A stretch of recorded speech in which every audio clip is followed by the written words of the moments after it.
Welcome to Wedderburn.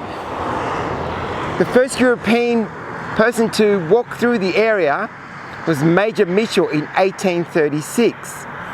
In 1840, John Catalan, a squatter, settled in the area and began agriculture. It wasn't until 1853 that gold was discovered in the area and some wonderful big nuggets were found here. And in fact, as recent as 1980, there was a huge nugget. I'm here with Peter and Ruby, and we're going to take a walk around the town and we're going to check out the architecture. So come along with us and see what else we can find.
So the name of Wedderburn came about by a Scotsman who'd settled in the area. It was William Wedderburn. He came out to the goldfields in the 1850s, 1860s and became a mounted policeman in the area. So that's how Wedderburn got its name. Lucky man. Before it was named Wedderburn, however, it was actually called Korong.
I'm standing at the Butterick house. It was built in 1900, but Dave Butterick actually purchased the house in 1948. 2 years later, however, he declared to the public that he had found gold nuggets at the back of his property, worth about £10,000. In today's money, that's about $500,000. Not bad for a quick find back in those days. But Wedderburn, as you know, is well known for its gold nuggets. There's plenty out there to be found.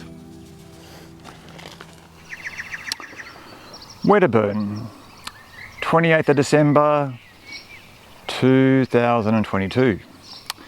Well, back in 1859, Catherine Rinder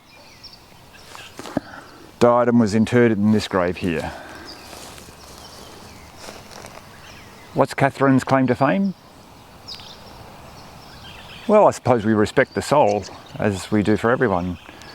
But on a 38-degree day in Wedderburn, I'm probably a little exhausted. Ruby, you tell the story too. Look at her. Look at Ruby here. Yep, she doesn't even want to look into the camera. Bubby? Yeah, I know, it's hot. Catherine was married, you know, to some bloke who was just a shy secretary. So he came out from Scotland, and bit of a tribute to the pioneer, really. Thank you.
We're at the Bert Hinkler Memorial Park.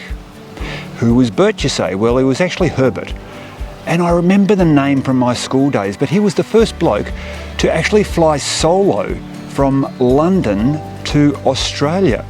Now, I'm not too sure what part of Australia it was, whether or not it was the West Coast or whether it was the East Coast, but anyway, it's still a long time to fly.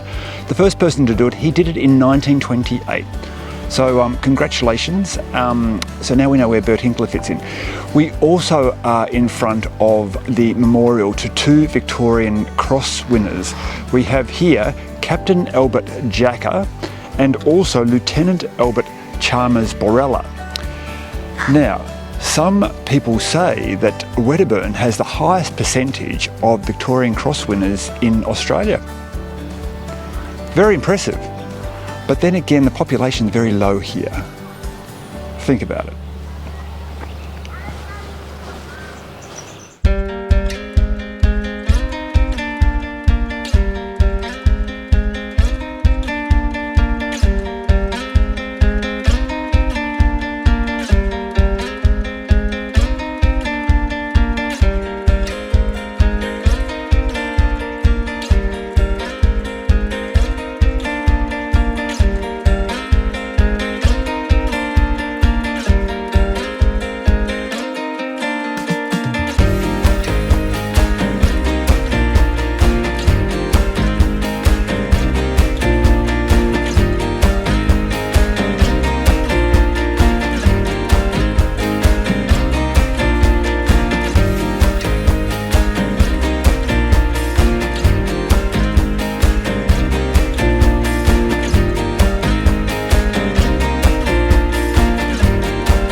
To all my followers, look what I have found. Another trough donated by George and Annis Bills. We'll get that pronunciation right, won't we, Ruby?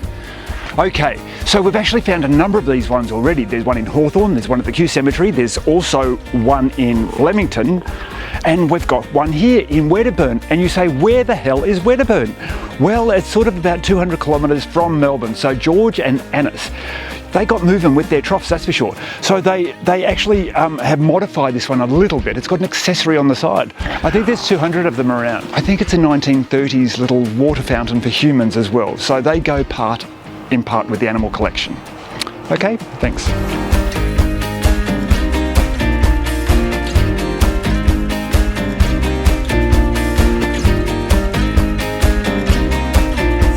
We have finally come to the end of our walk in Wedderburn.